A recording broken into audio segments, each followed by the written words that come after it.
launched 8 years ago, and really it was out of conversations I had with other women, women who were in my circle or friends and family who were sports fans, athletes. One woman I could think about in particular who worked in the sports industry, and just I was asking them, what's your connection to sport? How do you feel about sport? And I got a lot of interesting reactions. My friend who actually worked for a sports company was like, my environment is very sexist. I had other colleagues who just said they didn't see stories and they didn't see they didn't hear the voices of other women in sports on TV or, online. From those conversations, I'm like, what can I do about it? Tell me about how your role and what you do has changed over the last 8 years.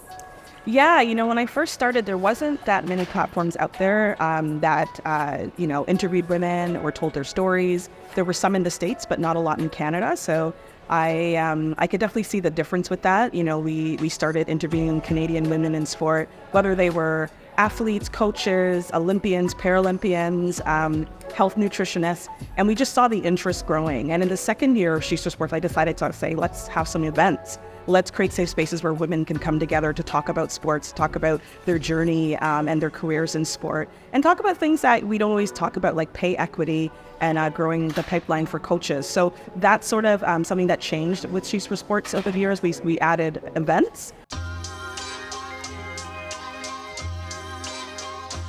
There are only 4 Canadians in the WNBA, and today I get a chance to speak to a very special one, Kia Nurse, 3-time Olympian, professional basketball player with the WNBA and Canada's national women's basketball team. How did the WNBA coming to Canada change what you do? We've been highlighting players, athletes, the culture of the WNBA through our digital content over the years, and I've attended some WNBA games myself as a fan, but also getting content and bringing it back to our Canadian fans here.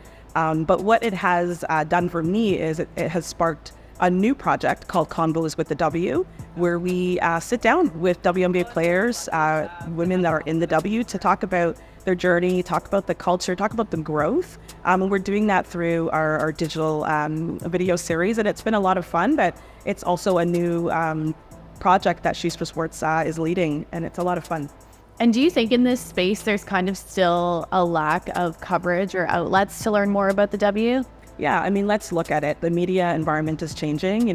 Some news stations are closing, some sports reporters are being let go. So fans need other platforms, other places to find information about these athletes. You're finding that fans want to follow their athletes' journeys off of the court, off of the pitch, whatever sport they're in. They want to know a little bit more about them. So definitely social media has helped, streaming has helped, and making sure that fans are on the go, that they can use their phone and follow along with these athletes. And She's for Sports definitely been a part of that to provide that access.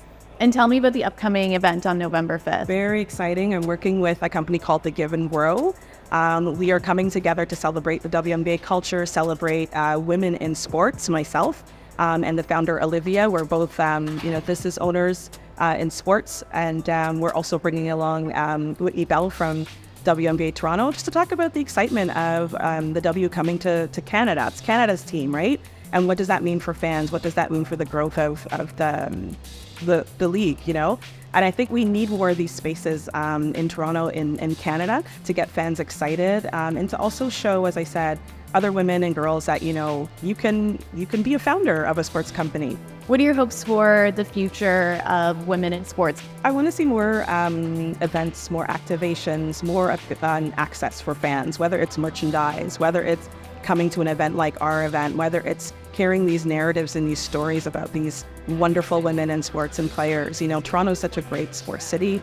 Canada, in terms of the research, there's a lot of research out there that says Canadians, men or women, want to watch women's sports. So we have to give fans, all of these things, because they're going to just come back for more. We have to continue to make sure people know that women have been at the foundation of building sports in this country, and we should definitely be getting our props, but also we should be showing the rest of the country the people that have been doing the work.